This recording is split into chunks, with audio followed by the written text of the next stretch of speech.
네, 어젯밤 11시 46분쯤 시작된 평택 냉동창고 화재 현장에서 오늘 낮 안타깝게도 3명의 소방관이 희생됐습니다. 진화 작업 중에 불이 급격히 재확산하는 과정에서 고립된 걸로 추정되는데요. 네, 쿠팡 화재 사고 반년 만에 또다시 반복된 창고 화재 사고의 원인과 대책에 대해 백승주 한국열린사이버대 소방방재학과 교수 모시고 이야기 나눠보겠습니다. 어서 오세요. 네, 어서 오십시오. 네, 안녕하십니까. 네, 교수님 먼저 이번 사고에 대해서 짚어볼게요. 어젯밤 11시 46분에 사고가 발생했고 평택에 있는 냉동창고 신축 공사장에서 불이 났는데 처음에 어떻게 시작된 거예요? 화재 시작, 그러니까 어제 이제 밤에 평택시 청부급에 있는 물류센터에서 공사가 막바지 상태인데요.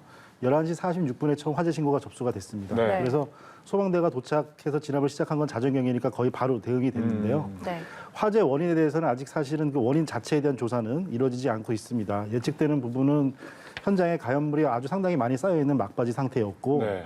그리고 또 지금 한겨울인 이 동절기 계절에 그 미장 콘크리트 타설 작업이 있었다고 합니다. 네. 그러면 아무래도 어떤 그 기온 때문에 어떤 화기, 난방 작업을 할 수밖에 없거든요. 네. 그래서 그런 이유로 저런 이유 때문에 좀 조사가 이루어져야지 원인에 대해서는 좀 파악할 수 있을 것 같습니다. 어느 정도의 기간 동안에 조사가 이루어져야 되는 건가요, 그럼? 일단은 화재 조사 지금 현재로서는 네. 일단은 지금 아직까지도 완벽히 다 화재 진압이 안 돼 있고 연기가 있는 상태라고 하고요. 네. 다행히 추가적인 인명 피해는 없지만 이 철골조 건축물 같은 경우는 구조적으로 화열이 당하면은 작년 쿠팡 사고도 그렇고 오늘 사고도 그렇고 불이 꺼졌더라도 이 자체 하중이 지지력이 엄청나게 2분의 1 이상 떨어집니다. 아. 그래서 겉보기에는 멀쩡해도 일반 네. 콘크리트와 다르게 큰 하중이 누리는 상태에서 또 반복적으로 이렇게 주수 소화, 물을 뿌려서 소화를 하거든요. 네. 그러면은 단열재가 머금고 있는 그 물 때문에 하중이 높아지고 그래서 하중은 배가가 되고 지지력은 낮아지는 그런 상황이기 때문에 원인 조사에 대한 부분이지만 현재는 구조적인 진단을 먼저 하고요. 그리고 또 원인과 또 특히 그 이후의 진압 과정까지도 네. 좀 세세히 살펴볼 필요가 있겠습니다. 네, 알겠습니다. 이 사고에 대해서 좀 더 자세히 짚어보면요. 이 불길이 오전에 한번 꺼졌다가 다시 살아난 거잖아요. 어젯밤에 불이 시작됐을 때 말씀하신 것처럼 소방대가 대응 1단계를 발령해서 오전 6시 반쯤에 초기 진화를 했고 그래서 이 네. 1단계를 해제를 했고요. 그다음에 불이 다시 번졌습니다. 그리고 오전 9시 21분에 다시 대응 2단계를 발령했다고 하거든요. 이 대응 1단계와 대응 2단계 뭐가 더 높은 건가요? 일단 대응 단계로 진입이 된 거는 화재가 네. 상당히 소방 찬대를 할 수가 없는 정도가 되고요. 대응 1단계는 관할 소방서장이 직접 바로 판단할 수가 있습니다. 그래서 작년 쿠팡 화재 같은 경우는 급격하게 화재가 확산된 다음이라서 바로 2단계로 진입을 했고 네. 이번 같은 경우는 1단계로 했고요. 그리고 야간에 지속적으로 소화를 또 적극적으로 하셔서 네. 주불이 꺼진 상태에서 또 이게 그 다시 재발화가 돼서 2단계로 이렇게 하셨는데요. 이거는 조금 그 작년 그 쿠팡 사고하고 좀 이런 진압 과정에서 주불 이후에 완벽한 잔불 진화 이 부분이 좀 미흡했던 부분은 네. 또 이렇게 같은 판박이라고 좀 볼 수가 있겠습니다. 네, 근데 좀 궁금한 게요. 네. 보통 큰 불길이 잡히고 나면은 다시 불길이 번진다고 해도 이미 큰 불길이 잡은 상태니까 네. 진화하는 게 조금 더 쉽지 않을까 이런 생각도 드는데 네. 왜 1단계보다 더 높은 2단계가 발령이 된 건가요? 네, 그러니까 1단계는 이제 소방대가 소방 산하 정도가 되고 2단계가 발령이 되면 네. 광역화돼가지고 인근 5곳, 6곳 이렇게 소방력을 총동원할 수 있게 됩니다. 그래서 네.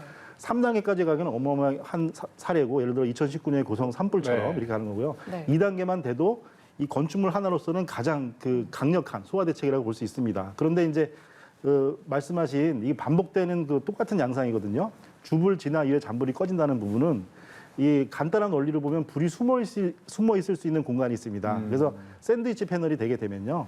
샌드위치 패널은 양쪽이 불연제로 철제로 돼 있고 네. 그 내부에 단열재가 들어갑니다. 그 현재 그 이천 냉동 화재 이후로 단열재가 불연화되는 것은 많이 법적으로 강화가 됐습니다. 그렇다고 하지만 일단 화재가 발생을 하면 그 내부의 가연물 그리고 플라스틱 전선관들 이런 것들이 불이 있는 상태가 되고요. 또 말씀드린 대로 철골 구조물 철판이 구조가 약해진 상태라서 네. 잔불이 진압이 됐다고 해서 일반 콘크리트 건축물처럼 다시 어느 정도 원상태로 복구가 됐다 지지력이 그렇게 판단하는 것은 좀 오류가 있습니다. 그래서 그 부분에 대해서 좀 더 세세하게 시간을 너무 이렇게 좀 급박하지 않게 좀 잔부를 더 확인했을 필요가 있지 않나 이렇게 생각이 듭니다. 그러면 뭐 단열재라든지 말씀하신 샌드위치 패널 같은 경우에는 잔불 작업을 좀 더 시간을 갖고 해야 되는 거겠네요. 그렇습니다. 그 네. 내부에서 화재가 네. 숨어 있고 그리고 조금씩 확산되는 과정이면 외벽에서는 또 물을 뿌려도 주수를 차단하게 되니까 젖지가 않고 그 안에서는 또 타서 올라가고 이런 상황이 지속되게 됩니다. 네, 네. 이 안타까운 부분이 3명의 소방관이 희생이 됐습니다. 그 네. 혹시나 있을지 모를 그 인명 수색을 위해서 건물 안으로 들어갔다가 연락이 끊기고 또 나중에 발견이 된 건데 이 소방관들이 들어갔을 때 건물 안의 상황이 사실 어떻게 됐을지 예측이 좀 힘들거든요. 어떤 네. 상황 속에서 연락이 끊기게 되고 수색 작업이 이루어지고 또 결국 이렇게 좀 안타까운 소식으로 전해지게 되는 건가요? 네, 이게 그 조사가 이루어지지 않은 상태에서 네. 지금 밝혀지는 정보로만 일단 말씀드린다는 점 말씀드리고요. 네.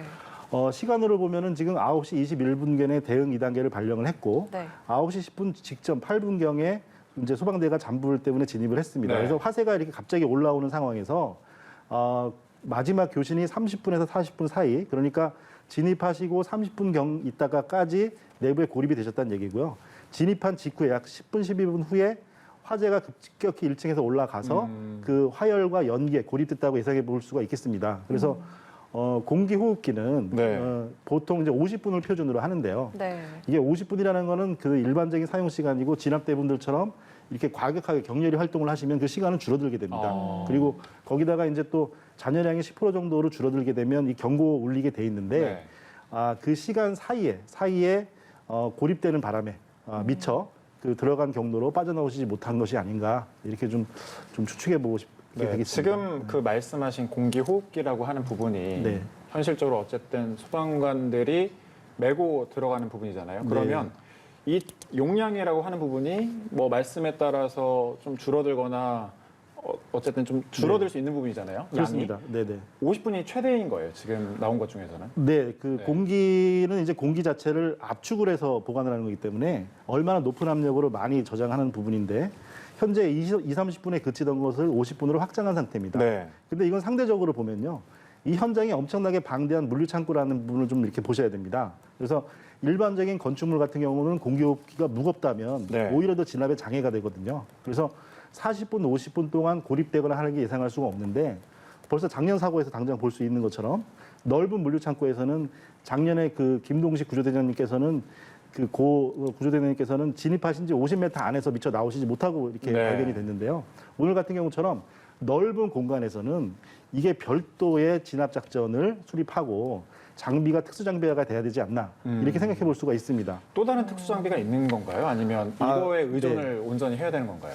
일단은 충분히 그렇습니다. 일단은 네. 화재가 갑자기 올라가서 진압하는 경로와 퇴로가 고립될 정도로 진압대가 진입해야 될 필요는 일단은 없습니다. 네. 그러니까 그 판단에 대한 부분이 있겠고요. 그리고 일반 건축물과 건물이 특별히 넓다는 부분, 그리고 어떤 그 케이스나 사례마다 표준 작전 절차가 있습니다. 그래서 들어가시는 경로대로 표시를 하고 등을 달아서 다시 나올 수 있게 그런 작전 절차에 맞는 그런 진압을 하셨는지 좀 이렇게 하셔야 된다는 부분 좀 네. 체크해 볼 필요가 있습니다. 네. 이 공사장이 과거에 2020년 12월에도 차량 진입 램프 설치 공사 중에 그 상판이 좀 붕괴되면서 인명사고가 있었던 곳이잖아요. 네, 그렇습니다. 그런데 이번에 똑같이 이렇게 안전사고가 발생을 했습니다. 안전관리 소홀로 인해서 혹시나 뭐 화재가 발생한 건 아닌지 뭐 이런 생각도 갖게 되는데 어떻게 보시나요? 네, 이 부분에서 조금 또 아쉬운 부분은 네. 공사 현장에 이제 소방시설 안전관리자가 지어진 건축물은 소방시설 안전관리를 하는데요.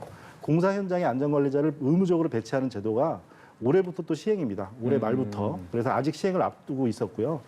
이제 이런 사고처럼 공사 중인 현장에서 소방시설에 대해서 화재 위험을 집중적으로 책임지고 관리하는 그런 제도가 이제서야 시작됐는데 그 직전에 또 이런 사고가 나서 좀 아쉬운 부분이 있습니다. 네, 네. 알겠습니다.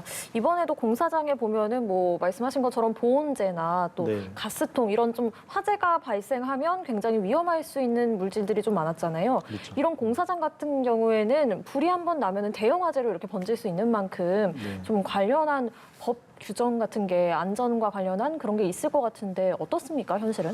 네, 제도적인 부분에서는 조금 적극적으로 더 강화가 돼야 되는데 네.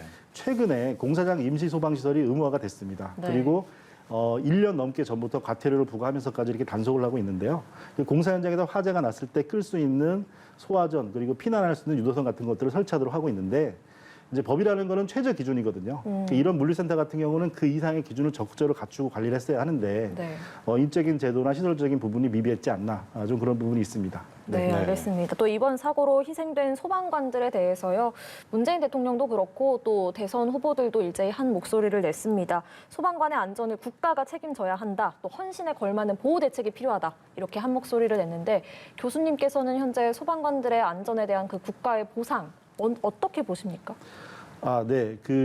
저희가 주로 이렇게 좀 선진적인 제도를 이렇게 배우고 할 때는 방제 선진국이라는 말을 씁니다. 이것은 우리나라도 이제 경제적으로 선진국이 되지 않았습니까? 그러면 이제 앞으로는 선진국의 제도를 그대로 따라하거나 그 정도 이상이 아니고 네. 공무원분들 그리고 특히나 그 일선에서 파이어 파이팅이라고 얘기를 하는데요. 그 전선에서 생명을 담보로 진압하시는 소방 공무원분들을 우리가 존경하고 보상하는 제도를 명확히 좀 이렇게 좀 적시적으로 만들어야 된다 이렇게 생각하고 있습니다. 네. 네. 그리고 또 하나 덧붙여서 네. 약간 사회적 분위기라고 해야 될까요?